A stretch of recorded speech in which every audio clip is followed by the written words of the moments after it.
Señor, danos tu perdón. Que tu Espíritu venga aquí a llenar este lugar. Que la sangre de Cristo pueda limpiar nuestro corazón.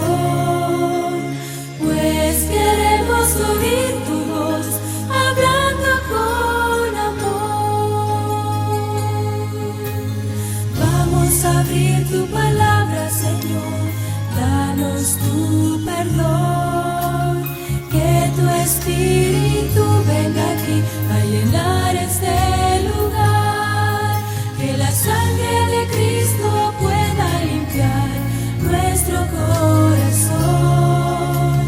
Pues queremos oír tu voz hablar. Según de Samuel capítulo 6. Miren, habíamos visto, ¿verdad? Ya ayer habíamos visto Primera de Crónicas capítulo 15, versículo 1 y versículo 2, que David no solamente se preocupó por tener una tienda, sino también se aseguró que la presencia de Dios esté en su casa, que la presencia de Dios esté en su vida. Y ayer habíamos dicho que tienda sin arca no es nada. Una iglesia sin la presencia de Dios, una vida de una persona sin la presencia de Dios, no es nada. Por eso que es importante que David no solamente se preocupó por tener una tienda, sino que el arca, que simbolizaba la presencia de Dios, esté en su vida y en su casa. Y esto significa, hermanos, la honra, ¿no? Honra significa valor, honra significa respeto, deshonra es menosprecio. Te vuelvo a repetir. Hay muchos creyentes que hoy deshonran a Dios. ¿Y cómo lo deshonran a Dios? ¿Cómo deshonran y cómo deshonramos la presencia de Dios? Cuando tomo a la iglesia y a los cultos como cualquier cosa. No tengo reverencia cuando voy a la iglesia. No tengo respeto, ¿verdad?, al lugar donde estoy. Tengo una Biblia, pero no la valoro, no respeto. Ese deshonra, es menosprecio. Y hemos llegado a familiarizarnos tanto en las cosas espirituales que estamos muchas veces menospreciando lo que el Señor nos ha dejado. Tienes una Biblia, tenemos Biblias, pero no valoro, no honro ni respeto ese libro, ni mucho más lindo lo que dice ese libro. Voy a la iglesia, imagínense cuando yo siempre voy a la iglesia tarde, toda la vida llego tarde, no, pues no estoy respetando ni honro a Dios, pero a mi trabajo sí me gusta ir temprano, ¿verdad? ¿A quién está honrando usted más? ¿A quién está usted respetando más? ¿A quién está usted valorando más? Como algunos miembros de iglesia, ¿no? Me dicen, pastor, es muy temprano, a las 5 de la mañana, yo tengo que trabajar y tengo que hacer esto. Y aquí, miren, todos tenemos actividades que realizar, todos. Por eso dice Eclesiastés, ¿verdad? Salomón dijo, todo tiene su tiempo debajo del sol. Se acuesta usted temprano y se va a levantar temprano. ¿Cómo te vas a levantar temprano si te acuestas tarde? No te vas a levantar temprano. Y si te levantas temprano, si te has acostado tarde, te vas a levantar aburrido, cansado, con sueño, con dolor de cuerpo, con desgano, desmotivado, porque tu cerebro y tu cuerpo no ha descansado lo necesario que tiene que descansar. Entonces, el menosprecio por la palabra de Dios, por la oración, por el estudio de su palabra, me he vuelto tan familiar con eso, que ya no respeto. Y ahí lo que habíamos quedado ayer, ¿verdad?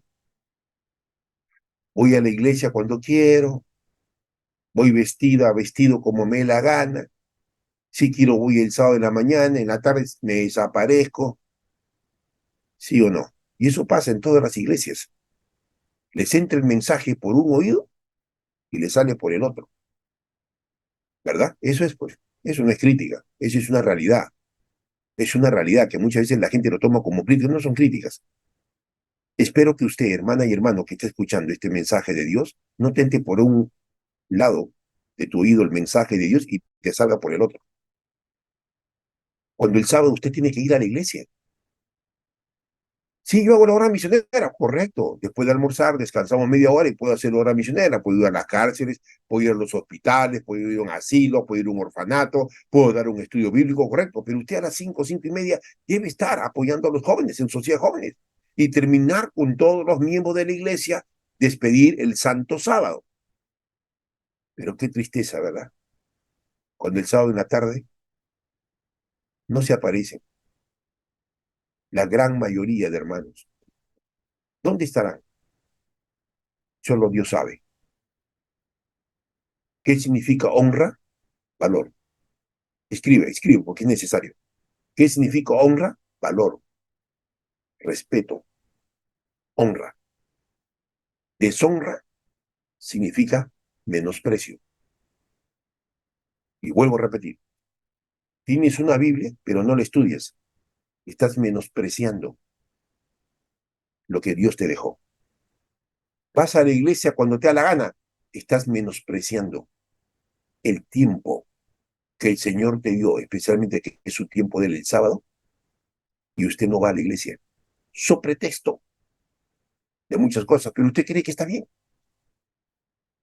En 2 Samuel, el capítulo 6 que habíamos visto, y vamos a seguir este estudio, hermanos, las buenas intenciones no valen para Dios. David hizo un carraje nuevo, hizo lo mejor para el Señor, para que el arca, ¿verdad? Pero si David sabía que el arca, el Señor le había dicho que el arca debía de ser cargada por los levitas. 8 levitas llevaban el arca. Dios no estaba interesado que sus hijos se interesaran sobre esa madera, ¿verdad? De acacia, y estaba, ¿verdad? Bañada en oro, muchas de las cosas que tenía allá adentro. Dios no quería que el pueblo estaba interesado que se interese por la madera, por el objeto, sino por la presencia de Dios. ¿Y por qué el Señor quería que los levitas cargaran el arca? Porque Dios no quiso carruaje. Y noten los filisteos que ayer habíamos hablado, que sus 5 dioses los paseaban en carruajes, el modelo de los filisteos, pues ellos también quisieron ese modelo de los filisteos. Y Dios dijo, no, eso no es el modelo, eso no es el enfoque, eso no es la dirección que yo di al pueblo. ¿Y cuántas veces nosotros queremos seguir ese patrón de conducta, ese modelo de este mundo mísero? Así me visto, así me peino, así hablo, así voy a estar con la gente, ¿verdad? Que no debo juntarme, y ahí sí sigo con esa gente, y sigo vistiéndome como me la gana, etcétera, etcétera. Usted está menospreciando lo que el Señor le dio. ¿Cuántas veces nos hemos familiarizado tanto con las cosas espirituales que no le hemos dado el valor que merece la palabra de Dios, que merece ir a la iglesia, que merece orar, que merece dar un estudio bíblico? He deshonrado a Dios. Es la una pregunta. ¿Hace cuánto tiempo estamos deshonrando a Dios? Por eso ayer habíamos visto, segundo, David arregló su casa, hizo un espacio, tomó la decisión para que el arca, la presencia de Dios, esté en su casa. Y ahora vemos aquí en 2 Samuel, el capítulo 6. Miren, el arca, todo el pueblo sabía que el arca simbolizaba la presencia de Dios y que Dios quería mostrarse y enseñarle al pueblo y enseñarnos a nosotros que la presencia del Señor es todo. Escriba ahí lo que están escribiendo, lógicamente. Lo que no, pues no lo escribo. Dios, el que tiene a Dios, tiene todo. El que no tiene a Dios, no tiene nada. Nada tienes. No tengo carro, tengo esposa, no tienes nada. ¿Estás valorando más a tu esposa, a tus hijos, que la presencia de Dios? Eso me está diciendo usted. Hermano, tenemos que ubicarnos. Ubícate y ubiquémonos todos. No, la dieta, lo más importante. Perdón, perdón, perdón, ¿qué está hablando usted? Por eso que cuando analizamos, ojo, cuando estudiamos la palabra del Señor, no lo que me dice un hermano, ¿verdad? Una hermana, un pastor. Dios dijo, Éxodo 25:8, harán un santuario para mí. ¿Por qué tienen que hacer un santuario? Porque yo quiero morar con ustedes de una manera visible. Y les he demostrado, le dijo el Señor al pueblo, de día los acompañaba una columna de nube, ¿verdad? Para que ese sol de 48 grados no les afectara. Y de noche los acompañaba, ¿verdad? Una columna de fuego para que en ese desierto frío no los congelara. Y la presencia de Dios siempre estuvo con ellos, pero el pueblo de Dios no aprendió, sí, ese es, no aprendió a valorar, como ahora muchos miembros de iglesia no aprenden a valorar el templo. No aprendo a valorar lo que dice la Biblia, no aprendo a valorar. Yo valoro lo que dice, ¿verdad? La gente, no, es que ¿sabe qué, pastor? Hermanos, ubíquese, ubiquémonos. Es el tiempo, en este corto tiempo que nos queda, de aprender a valorar más a Dios que a las personas. Aprender a valorar más a Dios, su presencia que las cosas. Aprender a valorar más la presencia de Dios que mis intereses egoístas y personales.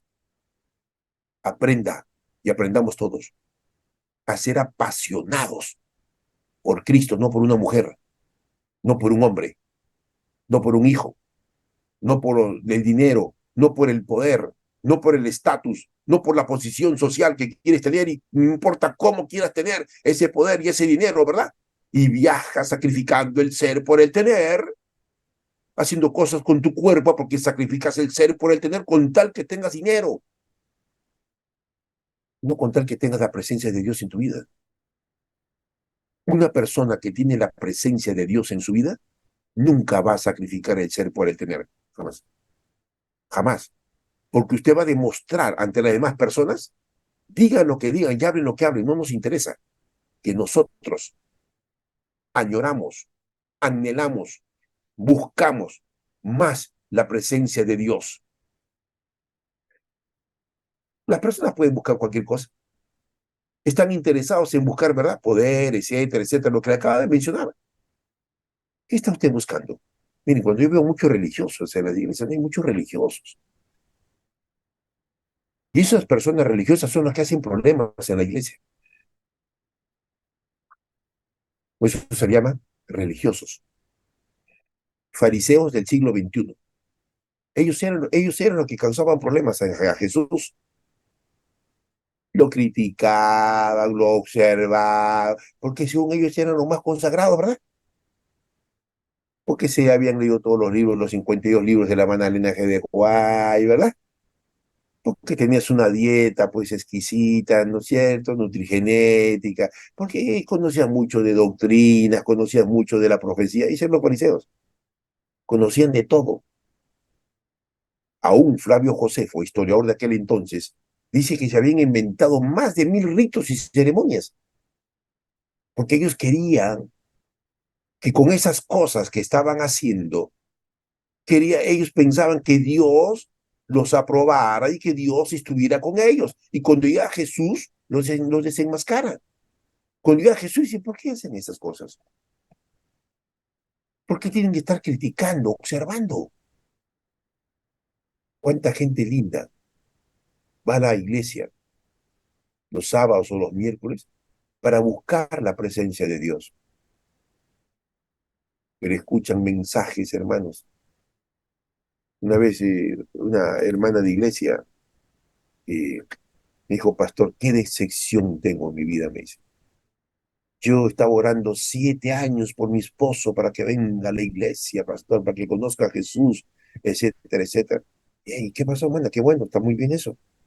Pero, pastor, justo el pastor comenzó a hablar del diezmo y que tienen que dar el diezmo y los que no dan el diezmo son malditos y que la maldición es así ya sano, lo tomen a mal y que no vas a ser bendecido si no haces el diezmo, ya pastor. Mi esposo a los 15 minutos se levantó, me esperó en la casa y en la casa me dijo, ya ves, yo voy a la iglesia, he ido a tu iglesia para escuchar un mensaje de esperanza para mi vida. Pero ese señor pastor solamente quiere sacar plata a ustedes. Y así lo entendió él. Ese señor así lo entendió. Hermanos, hay mucha gente que está esperando escuchar un mensaje de esperanza para su vida, de aliento, de fortaleza para su vida. Pero muchas veces nosotros no entendemos esto.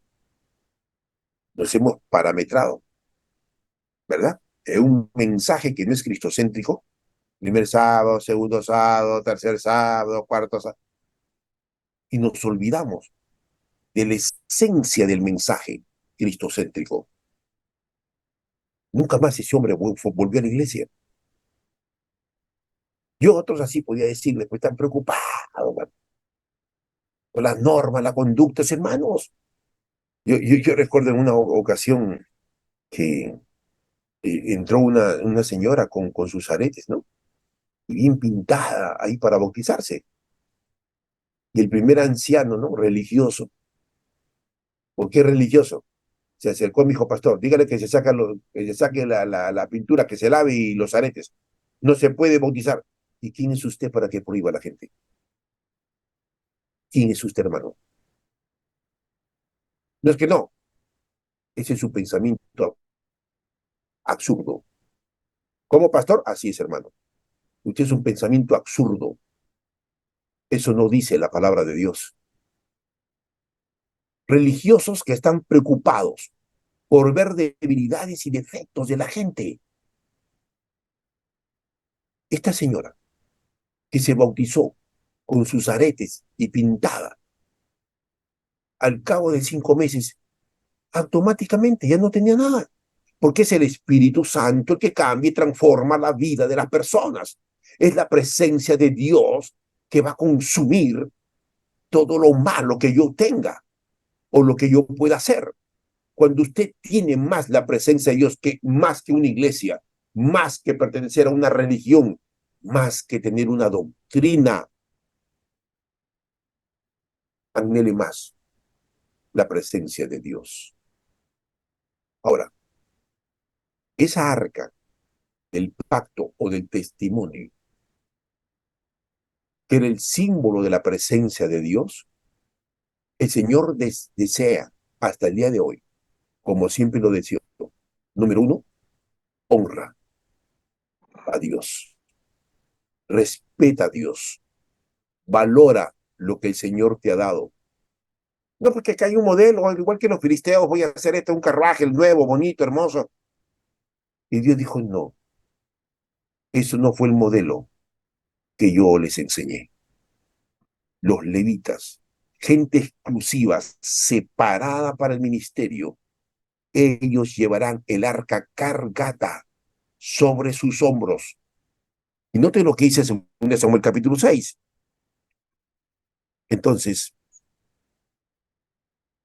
Abinadab, no olviden, Abinadab significa mi padre es generoso, mi padre es bondadoso, mi padre es bueno. Eso significa la palabra Abinadab. Este señor llamado Abinadab, que era un sacerdote, un levita, no le había enseñado a sus hijos a respetar y a valorar lo sagrado. Y aquí encontramos otra lección, ¿no? En 2 Samuel capítulo 6. Uno de sus hijos, al ver que los bueyes tropezaron y el arca así iba a caer, pues uno de sus hijos se agarró y tirado, se va a caer. Y en ese momento murió. ¿Por qué murió? Un levita no tenía por qué. Ojo, el Señor dijo, van a cargar, no van a tocar. Y murió, porque él quiso tocar el arca para que no se cayera.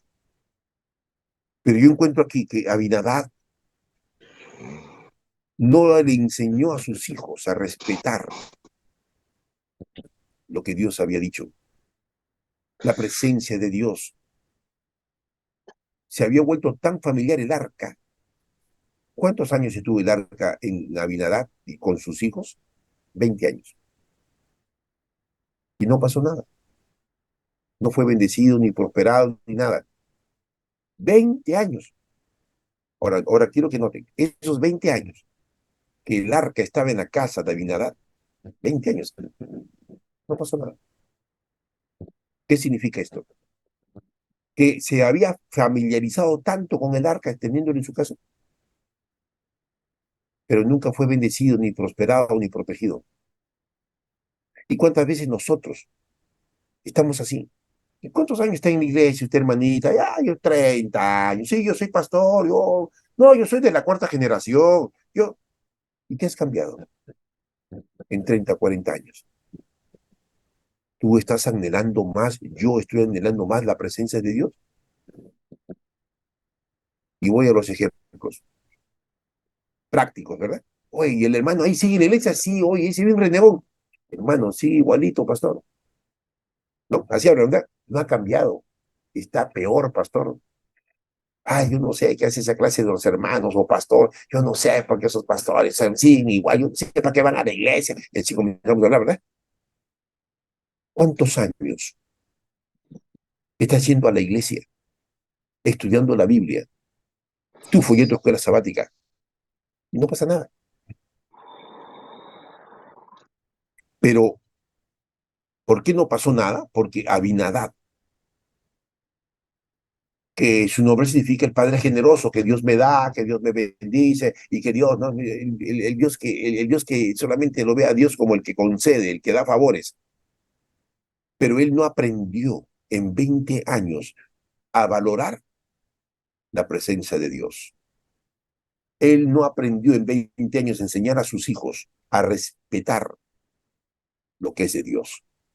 Él no determinó a Abinadab de poder lo sagrado o verlo en común. Hoy en día hay mucha gente en las iglesias que lo sagrado se ha vuelto común. No valoras la presencia del Señor, no respetas la palabra del Señor, etcétera, etcétera. Y esto hace que en los años que yo tengo en una iglesia o siguiendo una religión, no tengo la presencia de Dios en mi vida, ni mucho menos soy prosperado. ¿Cuántos queremos ser prosperados? Pero hubo un hombre llamado Obed-Edom, dice ahí, ¿verdad? Miren, 2 Samuel capítulo 6. Hubo un hombre llamado Obed-Edom, versículo 9, ¿no? Y teniendo David a Jehová aquel día, ¿cómo ha de entrar en mi casa el arca de Dios? De modo que David no quiso llevar a su casa, a la ciudad de David, el arca de Jehová, tuvo miedo. Y estuvo el arca, noten el versículo 11, estuvo el arca de Jehová en casa de Obed-Edom. ¿Qué significa Obed-Edom en hebreo? Adorador y servicial. Eso significa la palabra en hebreo Obed-Edom. No era un levita, no era un sacerdote, era un pagano, un filisteo. Por eso dice ahí, ¿no? En casa de Obed-Edom el geteo. ¿Quién era el geteo? Uno de las tribus de los filisteos, ¿se acuerdan? El geteo, el fereceo, los amorreos, los jebuseos y todos los feos. 3 meses estuvo en su casa de Obed-Edom y bendijo Jehová. Me encanta esta última declaración. Y bendijo Jehová a Obed-Edom y a toda su casa, porque el nombre realmente simbolizaba eso en aquel entonces. Obed-Edom llegó a ser un verdadero adorador en espíritu y en verdad con sus hijos y les enseñó a sus hijos a respetar el nombre de Dios, les respetó a sus hijos y a su familia a valorar el culto familiar y personal, les enseñó a ir a la iglesia como tienen que ir a la iglesia, les enseñó el valor de la oración, el valor del tiempo. Obed-Edom fue diferente a Abinadab. El padre generoso, mi padre es generoso. Abinadab solamente esperaba que Dios le era bueno y que Dios le diera todo. Y Dios dame esto, y Dios dame aquello, y Dios dame aquello. Pero nunca aprendió a valorar la presencia de Dios, lógicamente. ¿Qué hace usted cuando renuncia a un cargo, cuando la iglesia le ha dado? Nos hemos, mire, aquí, ¿Para qué razón? Y pensemos todos, míreme, se ha reunido una comisión especial, orando a Dios para que el Espíritu Santo, pues, nos ayude. Se ha reunido la comisión de nombramientos para escoger su buen nombre. Y usted, ligeramente, presenta una cartita y dice, renuncio al cargo. Yo ya no quiero seguir ya. Este pueblo, el Moisés, ¿verdad? El Moisés moderno. Este pueblo, ya no puedo más con este pueblo, Señor. Es terco, este pueblo me está sacando del quicio. Quiero morirme, Señor, ya no quiero vivir. Moisés entró en una depresión y Dios lo trató a Moisés. Y Dios le dijo, no renuncies a lo que yo te he dado, Moisés. ¿Quién es el que te ha llamado? Soy yo, le dijo el Señor a Moisés. Dios tuvo que enfrentar a Moisés y hacerle entender a Moisés el valor, ojo, el valor que debería de tener la presencia de Dios en su vida. Por eso cuando nosotros leemos, vamos a ir a Éxodo, cuando nosotros vemos aquí, ¿verdad? En Éxodo capítulo 33, Moisés había entendido, ¿verdad? Miren el versículo 14. Mi presencia te va a acompañar y te va a dar descanso, Moisés.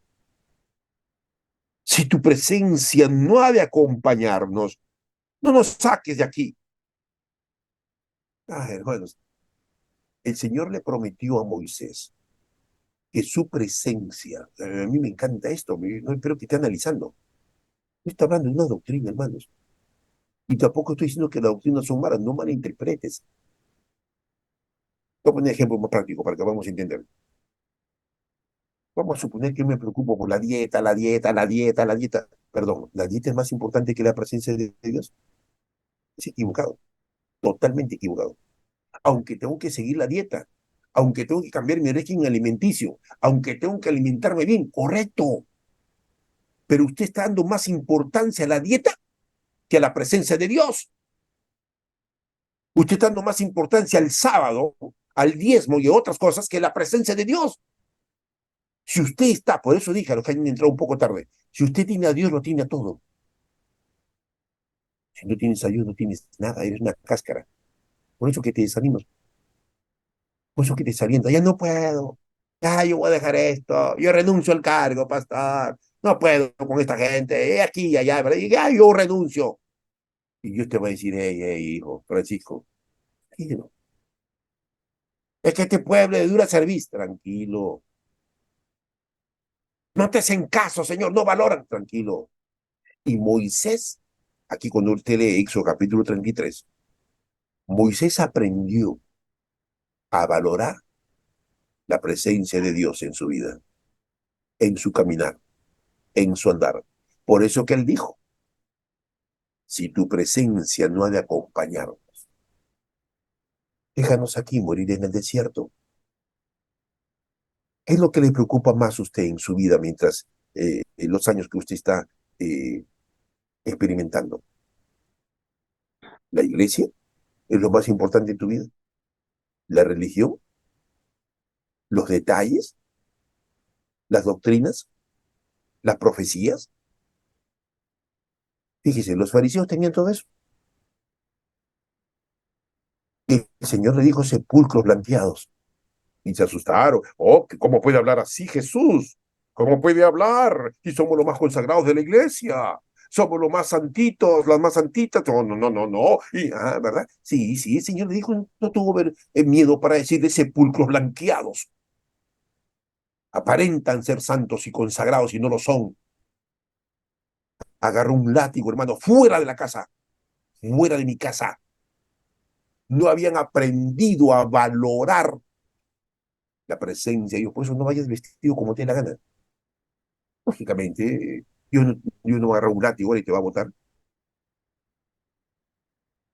Aprende que cuando vayas a la iglesia, usted y yo, a valorar el templo, porque ahí está la presencia de Dios. Y por eso yo no voy a ir vestido como me dé la gana. Aunque en tu mente absurda, no, ese es su problema de usted. sin la presencia de Dios. Por eso le dije, Abinadab no había enseñado a sus hijos. A veces hay hermanos que me llaman, pastor, mi hijo no quiere ir a la iglesia bien vestido, pastor, mi hija quiere comer a la gana, pastor. Y yo le pregunto, hermana, deje de criticar a sus hijos. Escúcheme, ¿hace cuánto tiempo usted no determinó? Ahora que son adolescentes, ¿quieres enseñarles a tus hijos que delante de la presencia de Dios y en el templo vayan como debe ser? Es tarde. Solo el Espíritu Santo puede ayudarlos a esos muchachos. Instruye al niño en su camino, no dice al adolescente, al joven, al niño.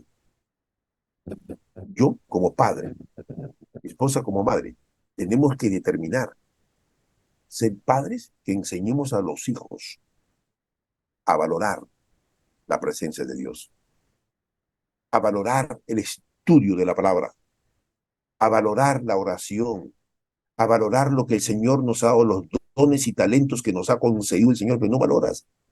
Como no valoras, noten, vuelvo a repetir, los que han entrado un poquito tarde.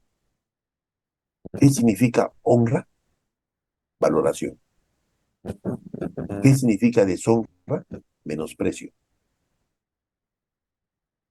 No es extraño que sufras de bullying, de anorexia, que te quieres matar, menospreciando tu vida. ¿Para qué van? ¿Para qué sí? Yo no, yo mejor me mato, yo, ¿para qué vivir así? Claro, sin Dios no tienes nada. Menos vas a menospreciar tu vida.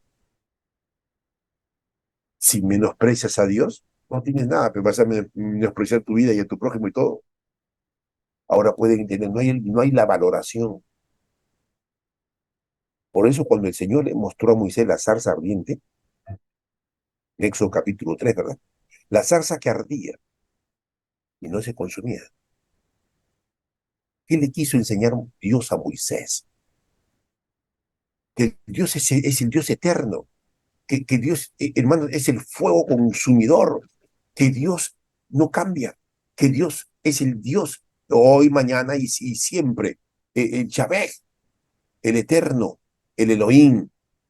Ah, hermanos, el Dios maravilloso que se presentó a Moisés como una zarza que ardía y no se consumía. Cuando un hijo de Dios, cuando una hija de Dios, mire, está delante de la presencia de Dios, nunca te vas a consumir,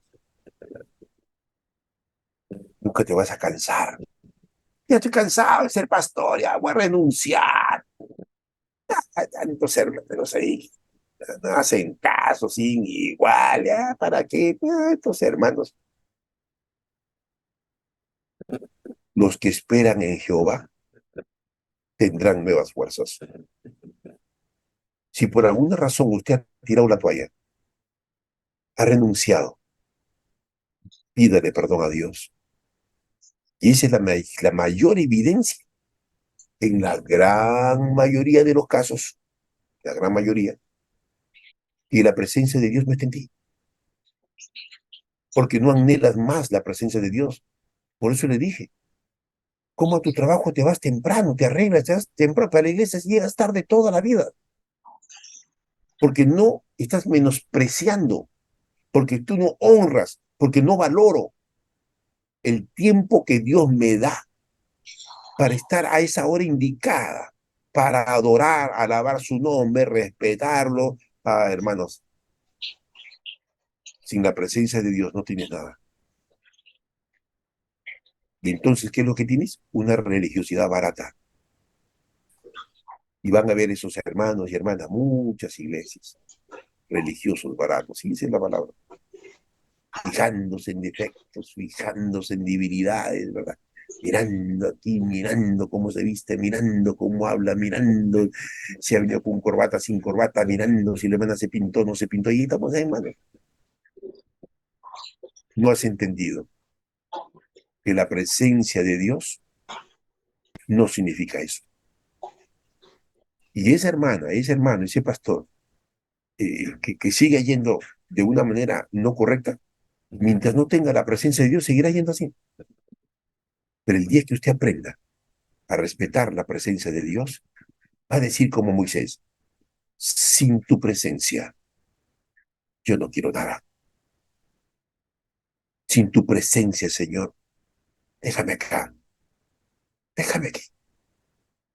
Cuando la presencia de Dios está con usted, jamás esa presencia divina permitirá que usted se desanime, que usted se desaliente, porque la presencia de Dios es el fuego consumidor, porque la presencia de Dios te llena.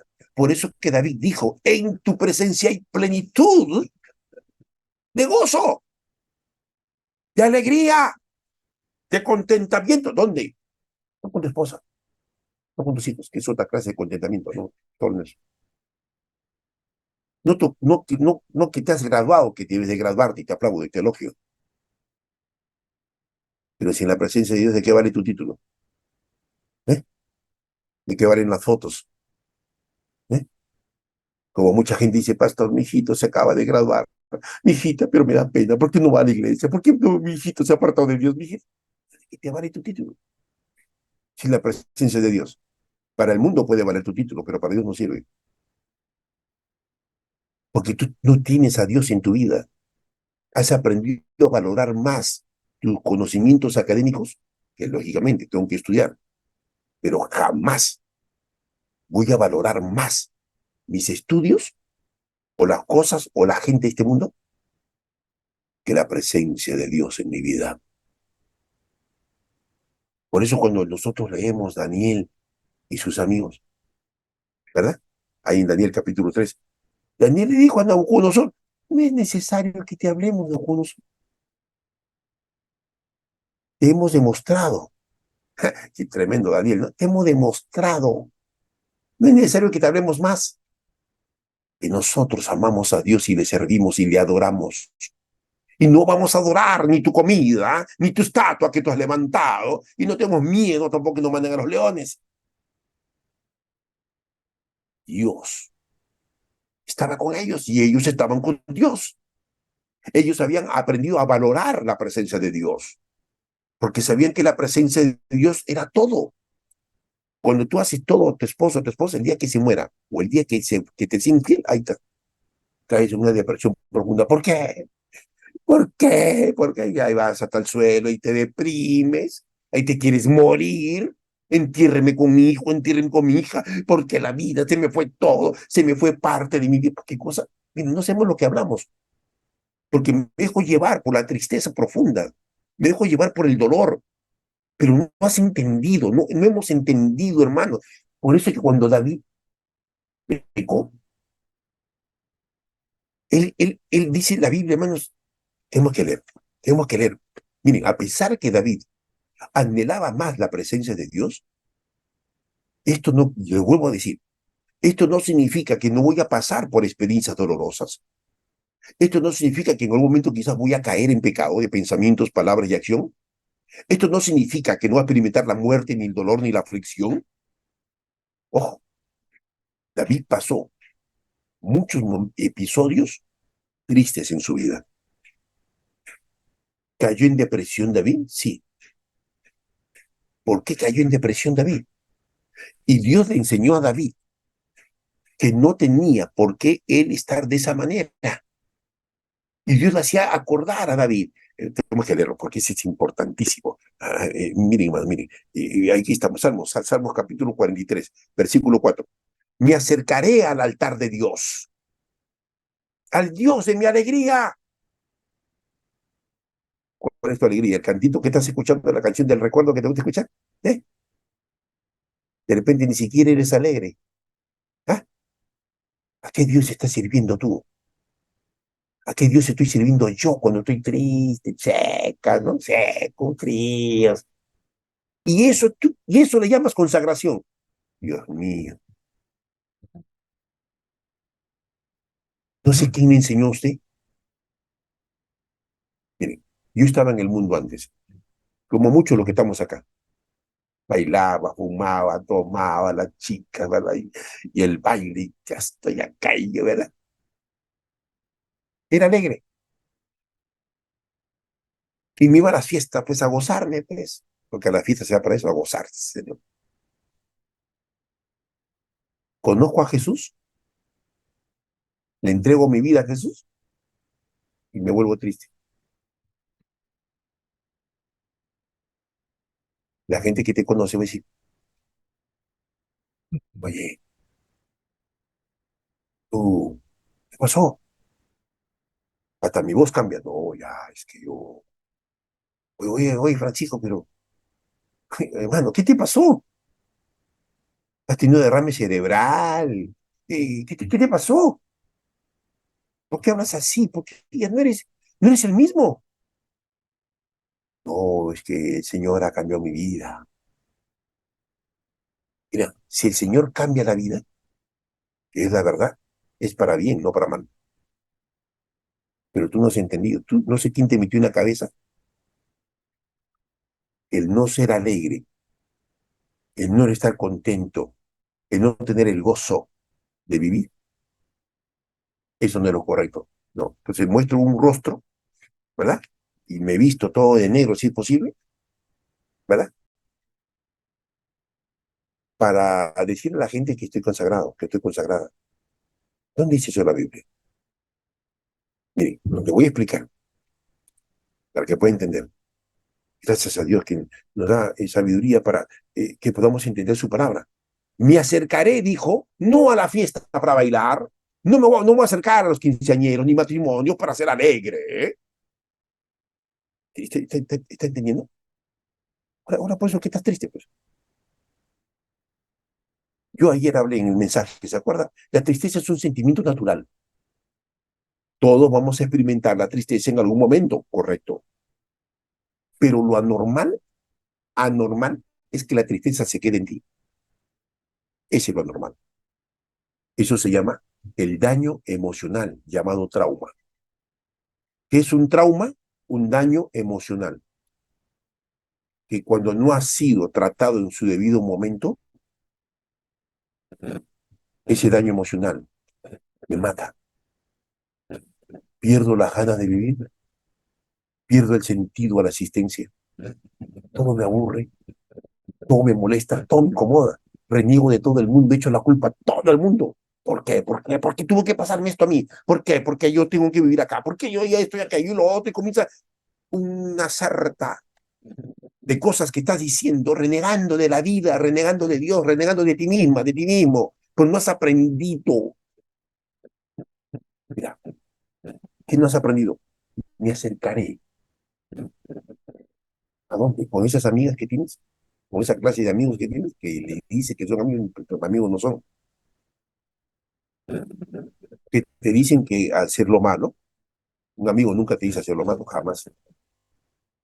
Un amigo te ayuda a que te superes, te edifica, tiene un espíritu altruista, es una persona ética, es una persona que tiene principios, es una persona que tiene moral. Un verdadero amigo jamás te va a llevar por caminos equivocados, ni mucho menos te va a aconsejar de una manera tan tonta y necia.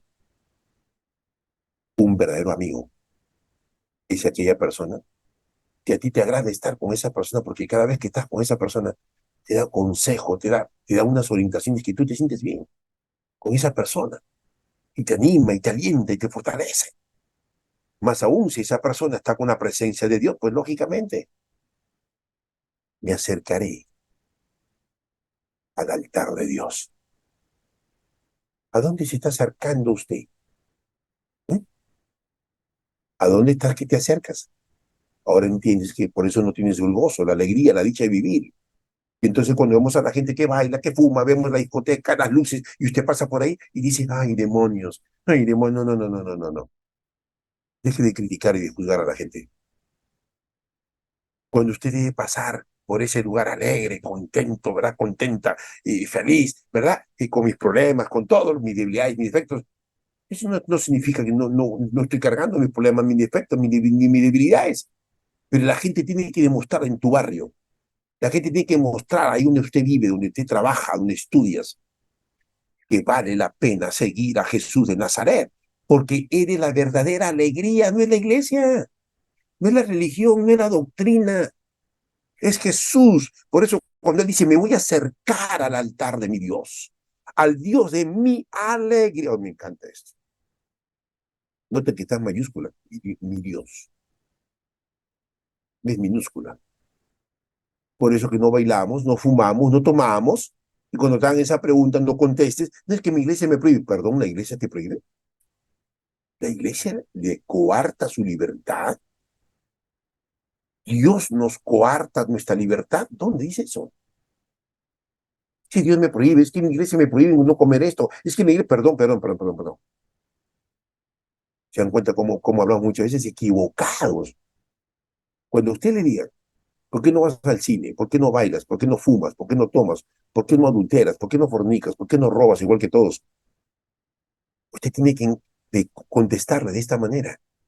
Yo no necesito hacer cosas tan necias y absurdas para ser feliz. Porque mi verdadero contentamiento está en Dios, no en las personas, no en mi cónyuge, no en mis hijos. Ese es otro tipo de alegría. La alegría suprema está en Dios. Y David sabía esto. Por eso noten el versículo 2. Tú que eres el Dios de mi fortaleza. Miren, reconoce a Dios y después dice, ¿por qué me has desechado? ¿Por qué andaré yo enlutado por la opresión del enemigo? Cuando usted comienza a leer el contexto de David, pues recuerden que Saúl lo perseguía 7 años para matarlo. Y David se escondía en las cuevas, no porque tenía miedo. Llegó un momento hasta que, en una noche, ¿verdad? Le rompió un pedazo de la túnica de Saúl, ¿verdad? Y Saúl se dio cuenta que, ¿quién ha hecho esto? ¿Por qué estoy así con este error? Y le dijeron que David estaba aquí. Y David respetó al ungido de Jehová. David no lo menospreció a Saúl. No lo tomó con tanta familiaridad.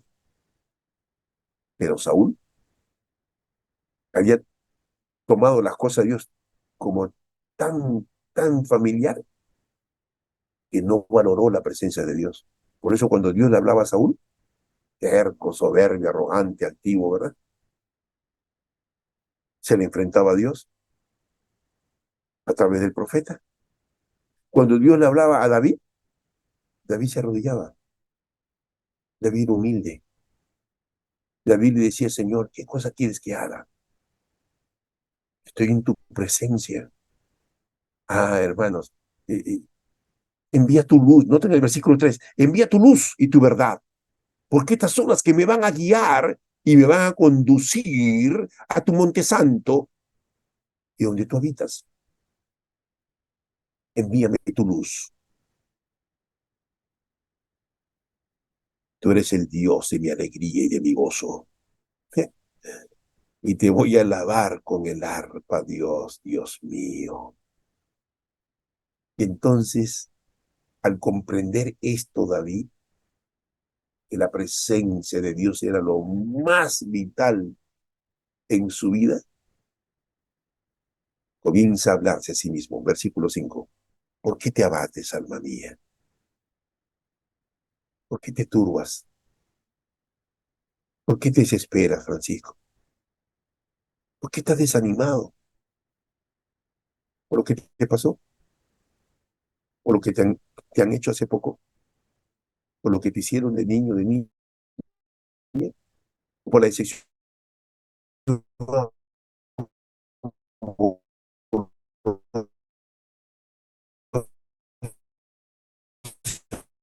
que acabas de tener? ¿O por la ruptura de tu matrimonio destrozado? ¿Por qué te vas? Háblate a ti mismo. Háblate, hablémonos a nosotros mismos. No esperes que la gente te hable. Hablas, mírate en el espejo, no para ver si estás gordo o fea o flaco.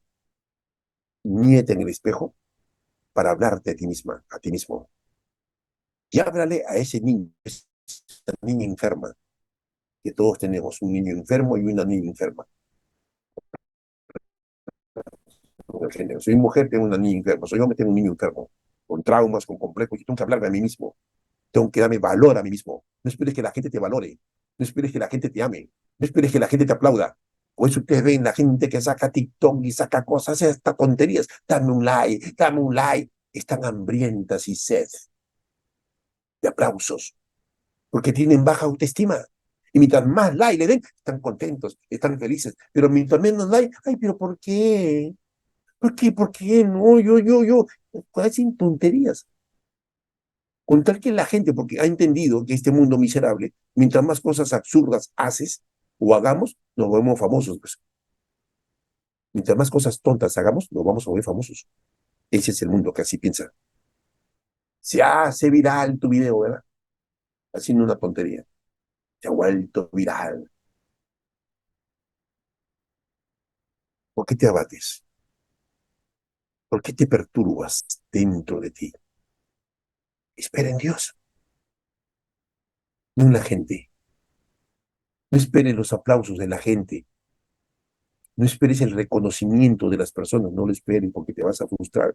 Y ahí vas a decir, ¿por qué yo me he hecho esto y no me aplauden?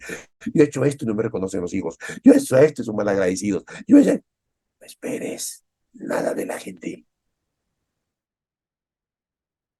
No esperes lo malo del mundo o de la vida. Espera lo mejor que Dios tiene para ti. Porque aún he de alabarlo. Salvación mía y Dios mío. David no se quedó con su frustración, con su depresión. David no se quedó llorando, ya me voy a matar, ya no voy a leer la vida. ¿Y por qué? No, no, no. David entendió que la presencia de Dios era todo para él. Si ahora tú te encuentras abatido, desmotivada, y ahora tú me dices, pastor, es que lo que me está pasando, lo que me ha pasado es tan doloroso. Sí, yo acepto, hermanos. He escuchado y he visto tantos testimonios de gente que le ha pasado cosas y le está pasando terribles, terribles, terribles. Que no es fácil de soportar, hermanos, no es fácil, es muy difícil. Pero yo tengo que decirle en el nombre del Señor, no te frustres, háblate a ti mismo, sécate tus lágrimas. Si quieres llorar, llora con esperanza. No llores sin esperanza. No te frustres, porque cuando te frustras vas a tirar la toalla. Cuando te frustras quieres dejarlo todo. Cuando te frustras quieres renunciar a lo que el Señor te dio como una responsabilidad. Pero cuando tú entiendes que la presencia de Dios es todo para ti, las cosas de este mundo nunca serán tu afán desmedido, ni el poder, ni el estatus. Por eso que los discípulos decían, ¿verdad? Dios con nosotros, ¿quién contra nosotros? Estaban conscientes que la presencia de Dios estaba con ellos. La vez pasada les conté, ¿verdad? En 4 episodios que he estado, ¿no? Para sacar los demonios en el nombre de Jesús, porque el que saca los demonios es Jesús, pero usa al pastor, usa al anciano, usa un hermano, una hermana bien consagrado para sacar al demonio. Si usted, si yo, no estoy en la presencia de Dios, ¿tú crees que el demonio va a salir, hermanos? ¿Usted cree que esas penas que están penando en tu casa se van a ir? ¿Usted cree que esos duendes que está viendo y comienza a mirar, ay, sí estoy mirando, hay cosas, ¿tú crees que va a desaparecer? No va a desaparecer. Pero ¿cómo se da cuenta que la presencia de Dios está con usted? No por pertenecer a una iglesia, no por una doctrina que estás siguiendo y estás obsesionada o obsesionado por esa doctrina, que no nunca debe serlo. Cuando usted está en la presencia de Dios, la hermana hoy dice, los demonios tiemblan y huyen. Por eso es que cuando Jesús se presentaba a los demonios, ¿qué cosa tienes contra nosotros, hijo de David? Apártate de nosotros. Cuando usted está con la presencia de Dios, va a una fiesta, ¿qué dice? Y es una fiesta familiar. ¡Ay, ahí viene el aguafiesta! ¿No? Dicen así, ¿verdad? ¡Ay! Claro, usted es una luz en medio de tanta gente que está en la oscuridad. Entonces la gente nos mira mal, la gente nos critica, ¡ay, ya vino ya el pastor! ¡Ay! recuerdo, quiero terminar con esto, vamos a quedarnos hasta aquí.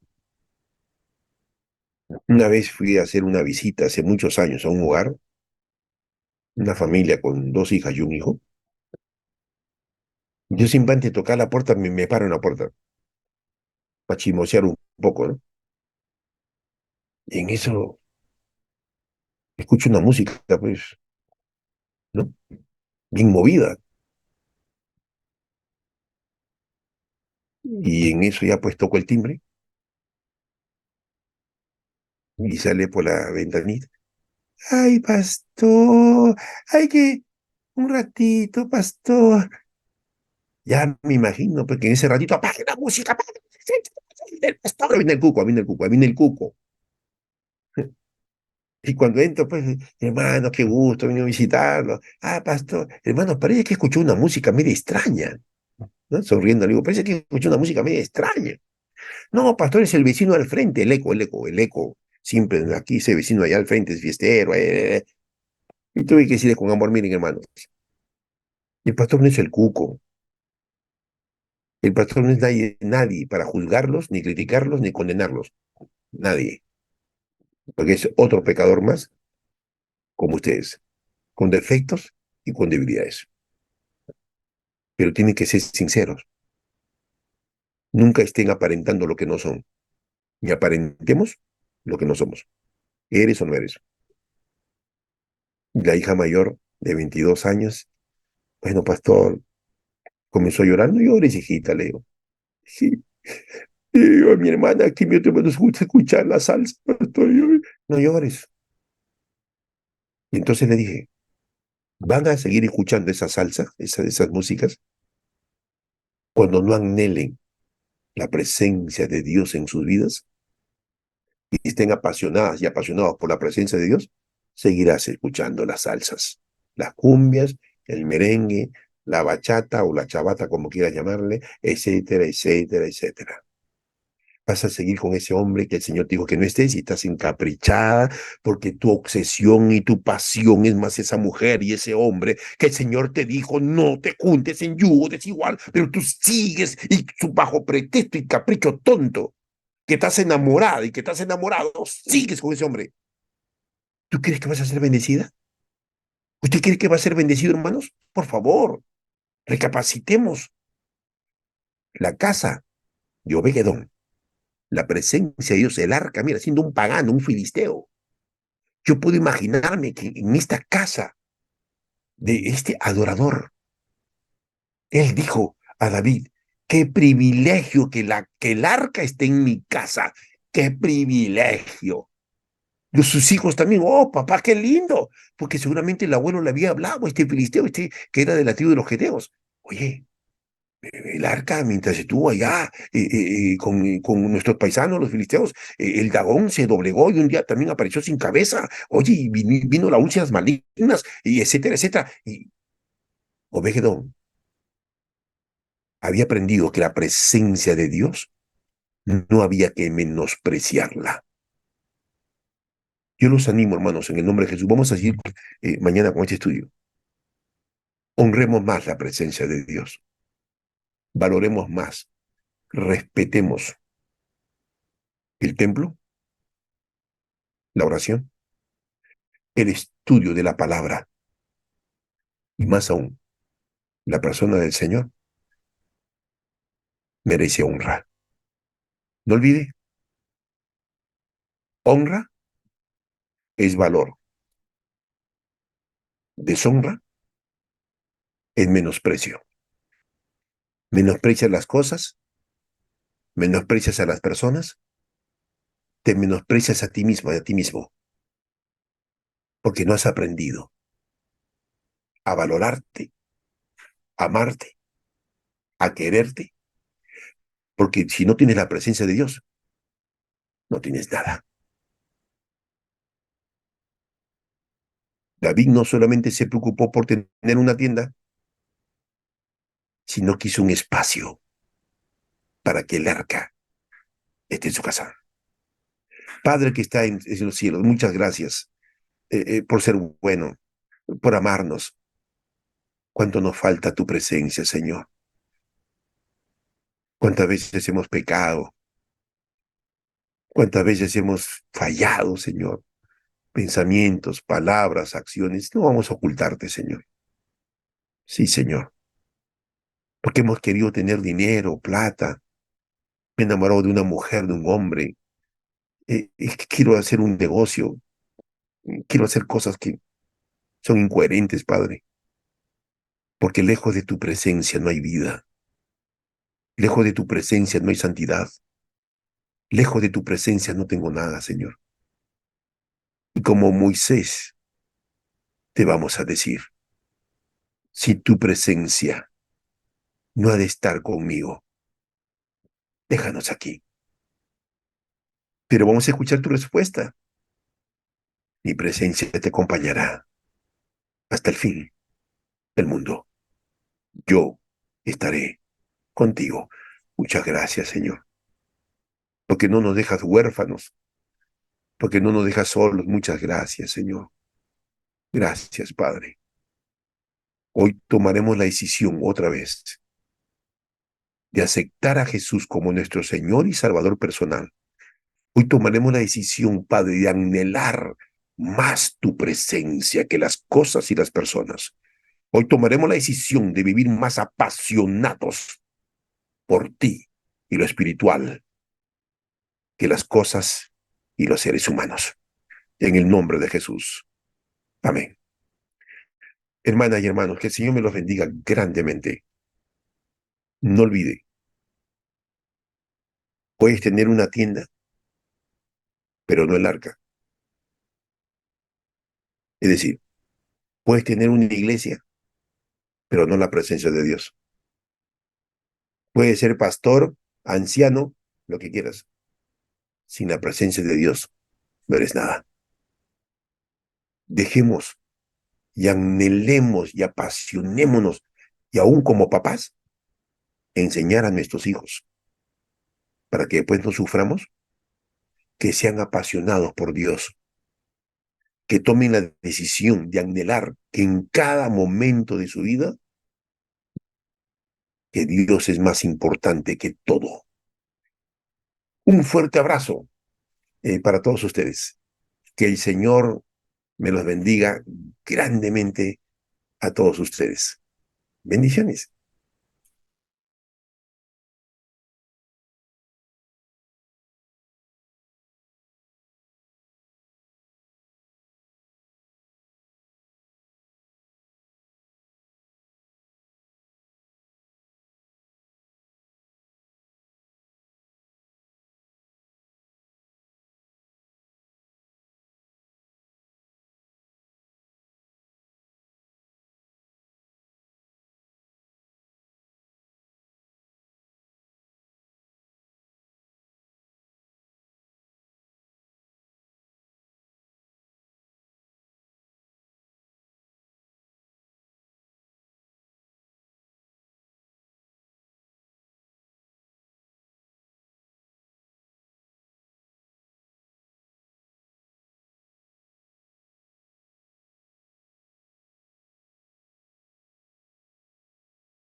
para mi necesidad, el pecado y de la culpa, me das la libertad, restauras hoy mi vida, me das seguridad, y como Rey de Reyes a esta tierra volverás.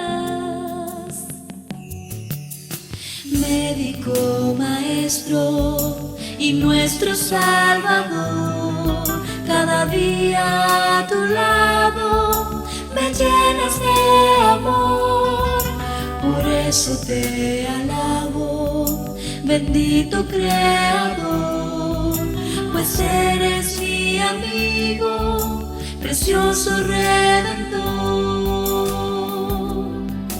Jesús, te necesito, mi esperanza está en ti. Tú eres el camino, el pan de vida y la vid. No existe otro nombre bajo el cielo como el tuyo. Solo tú me puedes dar la salvación.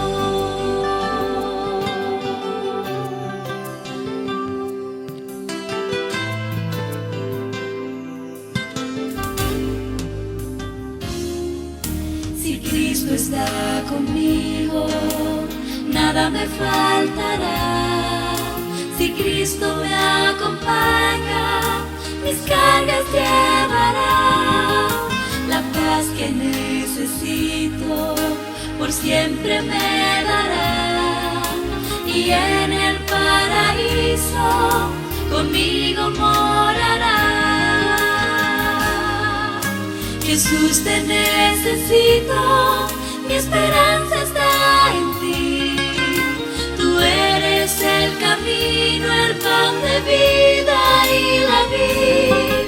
No existe otro nombre bajo el cielo como el tuyo. Solo tú me puedes dar la salvación. Jesús, te necesito, mi esperanza está en ti. Tú eres el camino, el pan de vida